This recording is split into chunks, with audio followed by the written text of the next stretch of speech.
Welcome back, my friends. Let's get into the Kurzgesagt video. If you haven't signed up for the Daily Dance newsletter yet, you should come sign up for it. It's like this newsletter I do every day, breaking down all the latest in like STEM news over the previous 24 hours, and it's completely free, and it's a lot of fun. Yeah, so this video is going to be way more ranty than normal, way less science, if any, and we're just going to, have a rant, talk about the short story. I'll just give you some of my opinions on things, because why not? Life's too short. So let's get into it.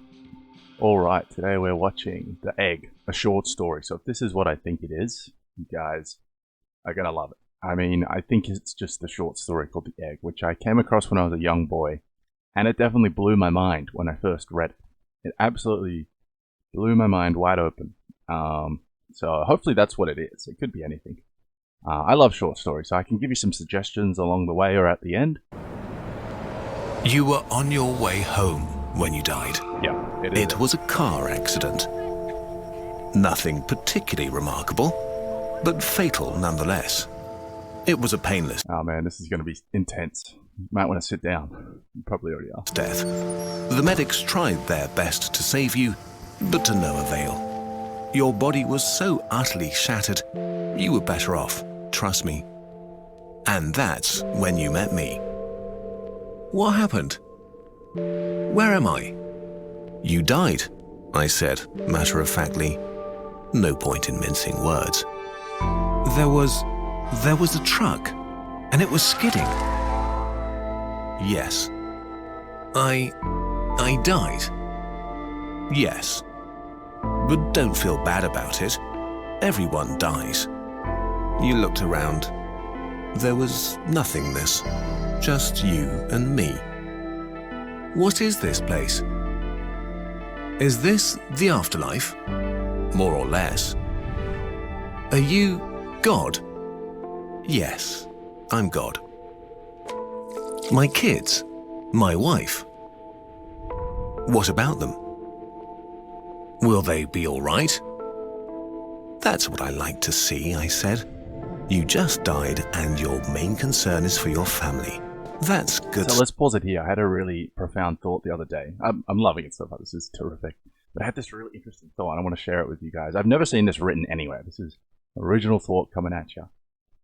So I realized, how we generally, put humans into two baskets, introverts, extroverts, right?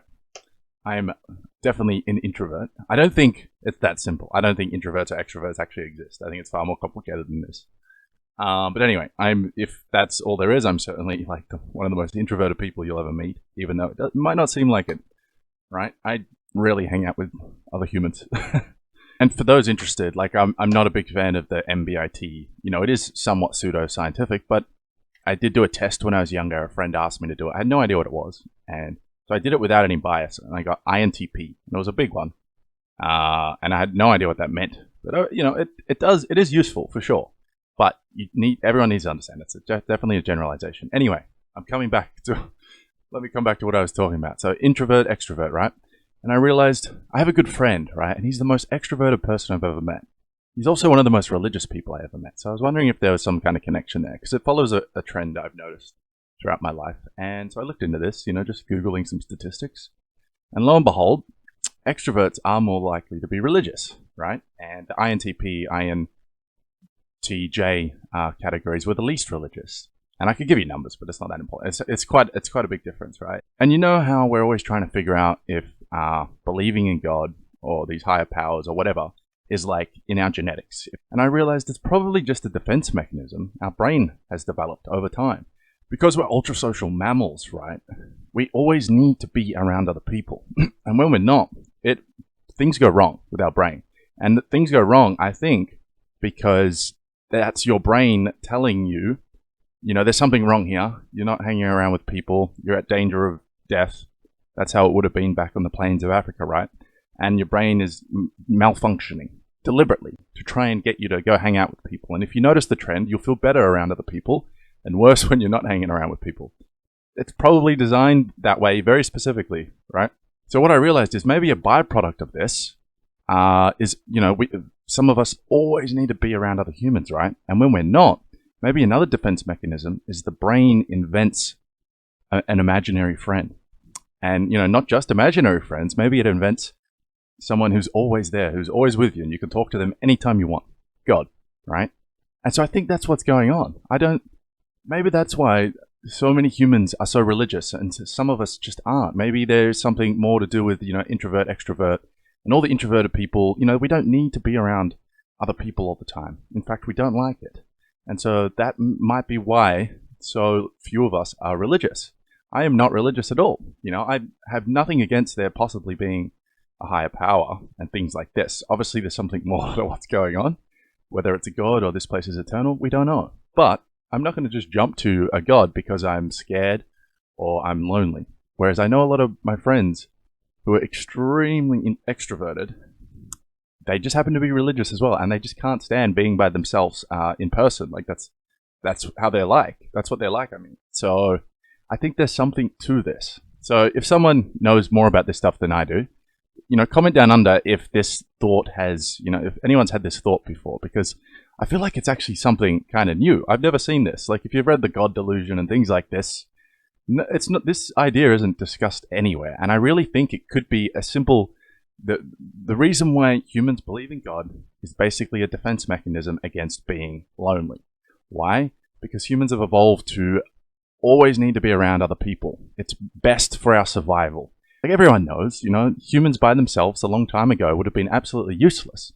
It's when we're in packs, big tribes, that we had real power. And so the brain, it was clearly, evolved to do such by sheer chance, right?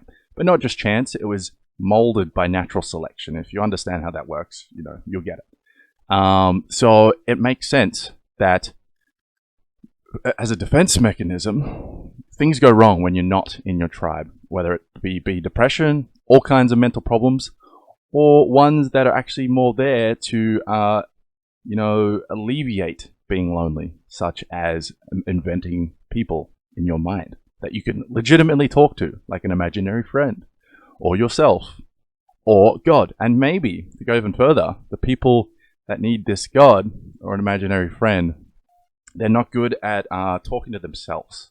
I recently saw that some people can't, they don't have an inner voice in their head. This blew my mind as well. And there's also the version where you can't visualize pictures in your head, like 3D objects. And that's just like utterly shocking. If that's the first time you're hearing this, you'll be like, hang on, that can't be true. But think about it. How often do you go around asking what other people see in their heads? And obviously you can see some pitfalls here. Like, how would you know this stuff for sure? It's not like we can open their head and, put it on the screen or something. So there is a lot of bias here, and, it's very hard to do science. But anyway, that was a really long-winded tangent. So what do you guys think of that? Let me know down under. Let's get back to this story. You looked at me with fascination. To you, I didn't look like God. I just looked like some man, or possibly a woman. Some vague authority figure, maybe. Don't worry, I said. They'll be fine. Your kids will remember you as perfect in every way. They didn't have time to grow contemptuous. I think that's a little bit of wishful thinking there. Of you. Your wife will cry on the outside, but will be secretly relieved. To be fair, your marriage was falling apart. If it's any consolation, she'll feel very guilty for feeling relieved. Oh. It's not. So that doesn't what make me happens feel now? better. Do I go to heaven? Or hell or something? Neither. You'll be reincarnated. Ah. So the Hindus were right. Walk with me. You followed along as we strode through the void. The void. Where are we going? Nowhere in particular. It's just nice to walk while we talk. So, what's the point then? When I get reborn, I'll just be a blank slate, right? A baby. So, all my experiences and everything I did in this life, won't matter. Not so. You have within you all the knowledge and experiences of all your past lives. You just don't remember them right now. I stopped walking and took you by the shoulders. Your soul is more magnificent, beautiful and gigantic than you can possibly imagine. It's quite a twist A coming. human mind can only contain a tiny fraction of what you are. It's like sticking your finger in a glass of water to see if it's hot or cold. You put a tiny part of yourself into the vessel, and when you bring it back out, you've gained all the experiences it had. You've been in a human for the last 48 years, so you haven't stretched out yet and felt the rest of your immense consciousness. If we hung out here for long enough, you'd start remembering everything. But there's no point to doing that between each life. How many times have I been reincarnated then? Oh, lots. Lots and lots. And into lots of different lives. This time around, you'll be a Chinese peasant girl in 540 AD. Wait, what? You're sending me back in time? Well, I guess technically, time as you know it only exists in your universe. Things are different where I come from. Where you come from? Oh, sure. I come from somewhere else. And there are others like me. I know you'll want to know what it's like there, but honestly, you wouldn't understand. Oh, you said, a little let down. But wait, if I get reincarnated to other places in time, I could have interacted with myself at some point. Sure, happens all the time. And with both lives only aware of their own lifespan, you don't even know it's happening. So, what's the point of it all? I looked you in the eye. The meaning of life, the reason I made this whole universe, is for you to mature. You mean mankind? You want us to mature? No, just you. I made this whole universe for you. With each new life, you grow and mature and become a larger and greater intellect. So beautiful, but let's pause it here. I just say that I really wouldn't be surprised if something like this is going on. There's so many people in our world who think, just no one has any idea of what's going on. We have no idea. Everyone is as lost as each other. A lot of people in this world try to play it out like they know something the other doesn't. What an utterly ridiculous thing to do when we are so clueless. You guys have just as much idea as I do. I might know a few more things about physics and what we figured out, but I can tell you at the very bottom of it, there's no answers as of yet. We still have no idea what's really going on. We might have some more crazy ideas for what could be happening, but we have no idea what's happening. So, if don't feel like I know more than you. Certainly don't. We're in the same boat, and no one's better than each other because who knows what's going on. I could be you. And I've always thought since I was a child, I wonder if every human has the exact same brain. I don't mean the same person, or maybe in a sense they are, because their brain is the exact same, and the only difference is their experiences through life. Because the experiences, the sum of our experiences are so complex. No two people will have even close to the same two experiences. So maybe we're just a product of all of those really, a long string of complex experiences. And you change a couple things, and by way of chaos and the butterfly effect, completely different person. And so I've always thought this really could be the case. And yeah, sure, the biology in the brain can be different, but maybe the brain isn't actually what's doing a lot of the consciousness stuff, a lot of the special stuff. Maybe there's something else, something more that really could be the answer. And this consciousness thing is actually the same for every human. We don't know this, so don't assume things. And before we continue on, 527, I just wanted to go back to this. I wanted to tell you something really interesting about math. Where is this Chinese girl? Did you say Chinese girl? Let's have a look. There's something I wanted to tell you. You'll be a Chinese peasant girl in 540 AD. Chinese peasant girl. I wanted to tell you about this interesting thing I listened to a while back about how kids learn and the disadvantages among countries. And this guy was examining, why Chinese children or students or Asian students are just generally way better at math than, say, American kids. And this is generally true by a startling amount. And this guy examined it very closely. And I think this guy might have figured it out. And it's really it's not obvious. And so this guy realized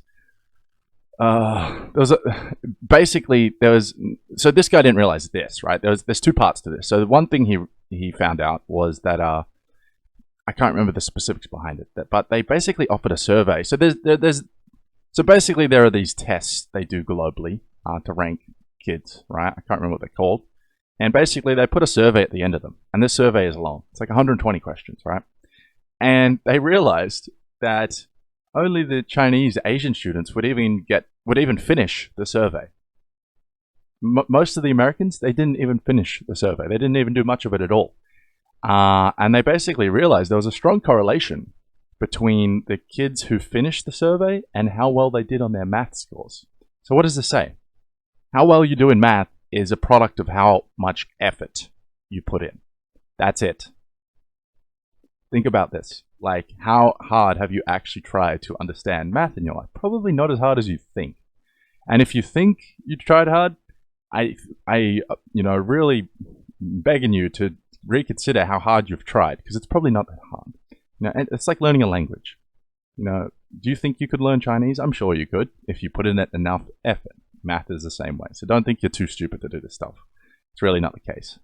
And he went even further than this. He found something else out, which is weird. He realized that maybe it has something to do with how we've evolved, or maybe not necessarily evolved, right? Maybe just developed culturally in terms of our societies over the last, say, 10,000 years at least.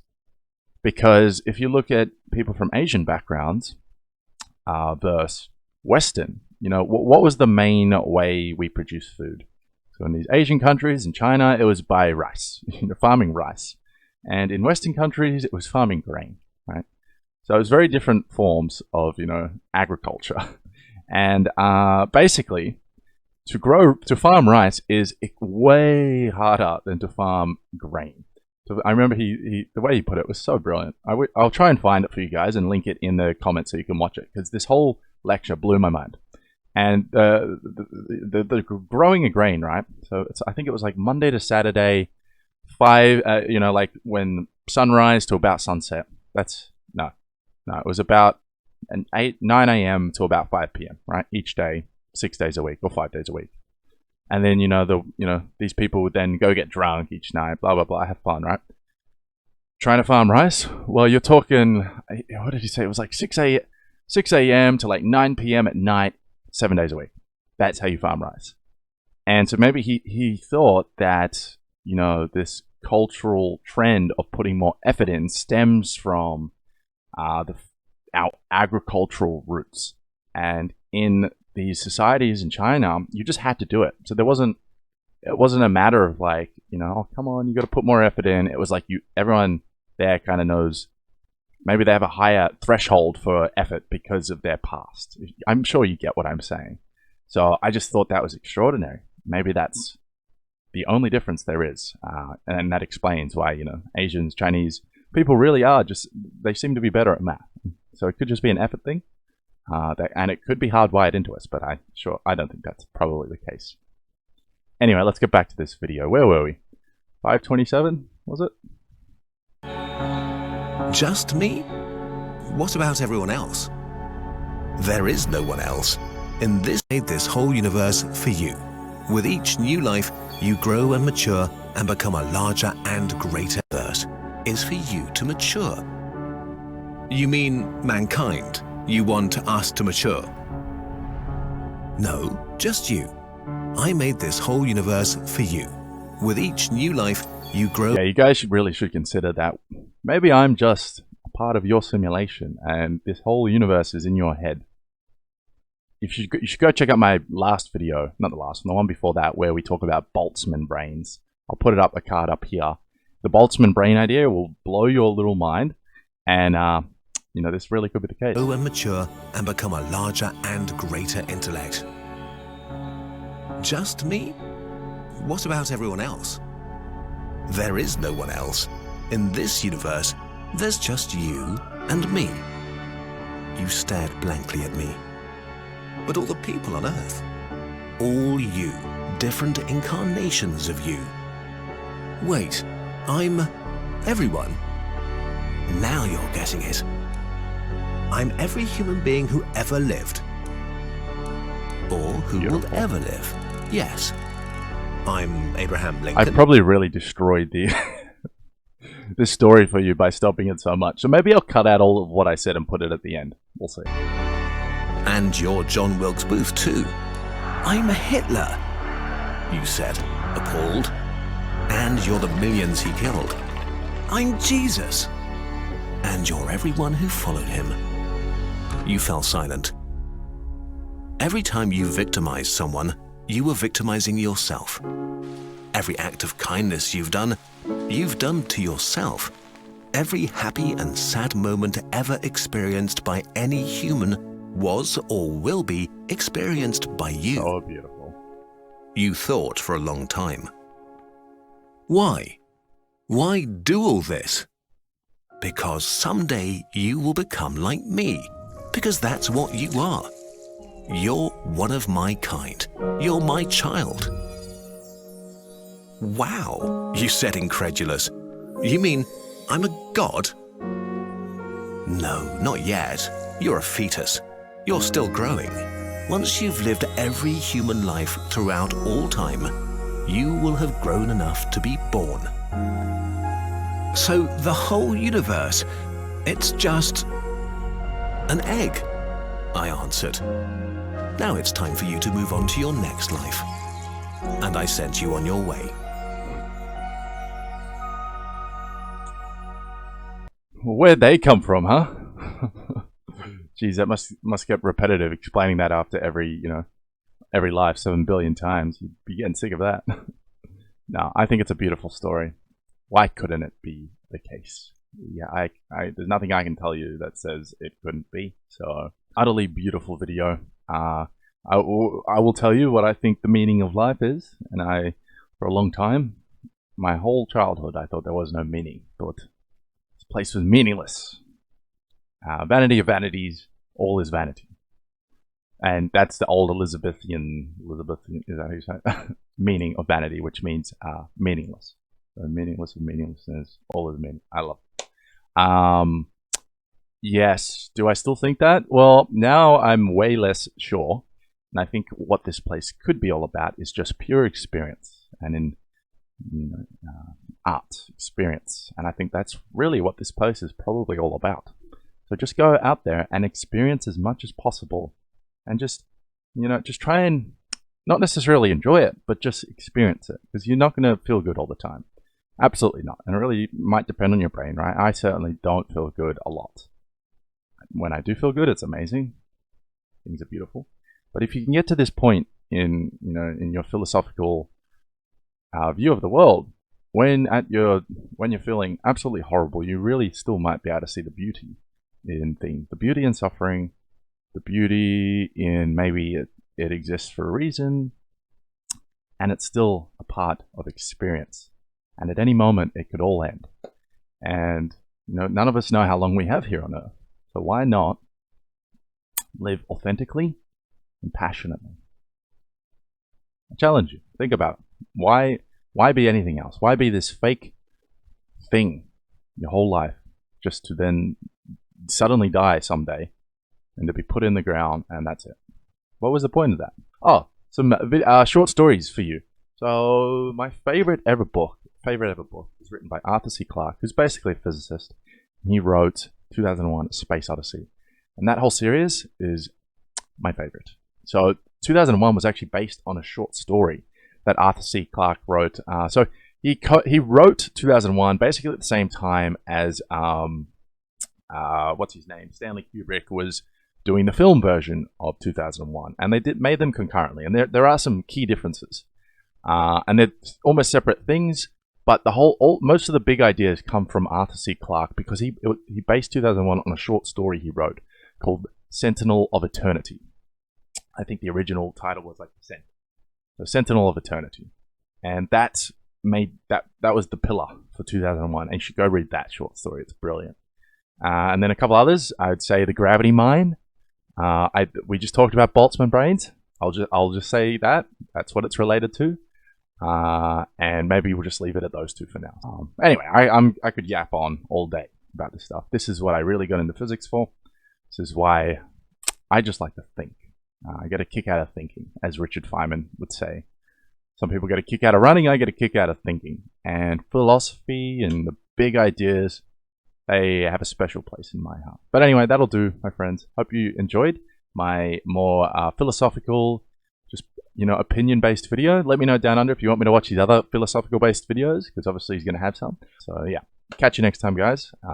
Let me know what you want me to watch.